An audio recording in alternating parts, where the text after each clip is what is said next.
Hello guys, my name is Matthew, and in today's video I'm going to show you how you can share your quiz in Typeform. So first of all, we have to log in into our Typeform account, and first of all we have to pick the quiz that we really want to share with our friends or colleagues. So in this case I will go to the Typeform tutorial, for example. We see that it's a really simple one, and let's say this is the final form and you don't really want to do anything more with it, and on top right corner is this publish option, and we're gonna click there. We can also connect the apps or just copy the link, and this is basically the fastest way.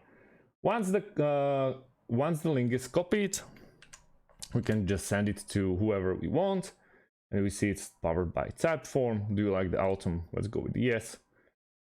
Choose one, okay, and submit, and then it's basically done.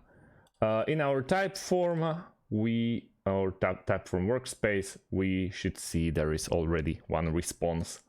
So from here we can just create a Typeform, but it's basically done. So yeah, that's how you share it via link. Obviously there is more options, but I believe that the link is the most easiest one. So thank you guys for watching, and see you in the next one. Have a great day and goodbye.